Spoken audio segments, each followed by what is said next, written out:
ជំរាបសួរនិងសួស្តីទៅកាន់អ្នកមើលទាំងអស់គ្នាថ្ងៃនេះខ្ញុំបង្ហាញពីការផ្លាស់ប្ដូរ Ford បូមម៉ូតូធំហ្នឹងហើយនេះមិនមែនជាលើកទី1ទេគឺវាច្រើនដងទៅហើយដែលខ្ញុំបានធ្វើវីដេអូវាហ្នឹងហើយនេះក៏នៅតែមានបងមួយចំនួនជាពិសេសជាងដៃថ្មីណាដៃថ្មីទាំងអស់គ្នាក៏អាចដើរបានធ្វើជាមួយនឹងបូមម៉ូតូធំអញ្ចឹងមកចែកម្លែកជាមួយនឹងការមើលទាំងអស់គ្នាហើយវីដេអូនេះនឹងសង្ឃឹមថាជាប្រយោជន៍ដល់អ្នកទាំងអស់គ្នាជាពិសេសបងដៃថ្មីណាហ្នឹងហើយចាប់ដើមដំបូងយើងឆ្កឹះ Ford ទុបដីសិនមកហើយអ្នកទាំងអស់គ្នាមើលទៅគឺខាងក្នុងនោះមានព្រាមួយព្រាសម្រាប់ទុប Ford បូមអញ្ចឹងយើងឆ្កឹះព្រានឹងចេញសិនមកហ្នឹងហើយឆ្កឹះរកមើលកលាក់ផងវាដែលមានចំហដែលអាចលូកនៅកទាស់ណាមួយសម្រាប់នឹងឆ្កឹះចេញណាកូនទូលវីទូក៏បានដែរដល់ពេលយើងឆ្កឹះចេញមកហើយយើងដោះខ្ចៅខាងលើយើងបហូរប្រេងវាចេញអស់សិនបន្ទាប់មកអ្នកទាំងអស់គ្នាមើលខាងលើនេះសម្រាប់ប្រភេទម៉ូតូបូមមួយនេះគឺវាមានស្ទះមួយបាំងខ្ចៅទុបខាងក្រោមអញ្ចឹងអ្នកទាំងអស់គ្នាឆ្កឹះឡតនឹងចុះក្រោមបន្តិចដើម្បីយកសោទុបដកអាបដូរលើចេញបានណាបើយើងមិនដកចេញទេគឺវាអត់ចេញទេហើយអ្នកទាំងអស់គ្នាអុកទាញមកទៅហឹងអញ្ចឹងមកហ្នឹងហើយទាញវាទៅរហូតទៅដល់របូតចេញមកទៅមកនេះគឺ Ford ហើយ Ford នេះគឺមានស្ទះ flare ផងវាហ្នឹងមានមួយស្លឹកហើយនឹង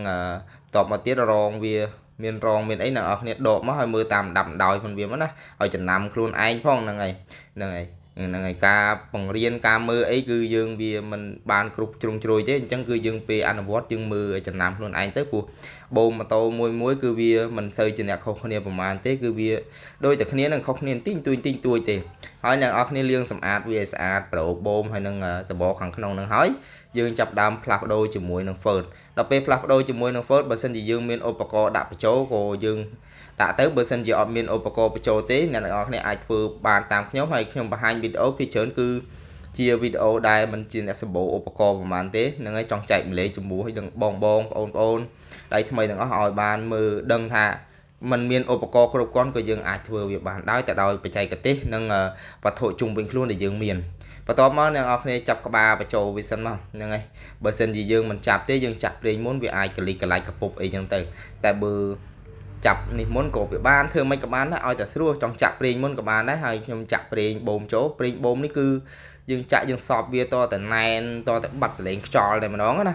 มันពេញហ្នឹងហើយគឺវាកន្លះលីត្រជាងណាបងមិនមែន2គម្របប្រេងបាតដូចប្រភេទបូមពួកអាសងអីទេ2គម្រប3គម្របអីទេណាគឺវាច្រើនដែរកន្លះលីត្រជាង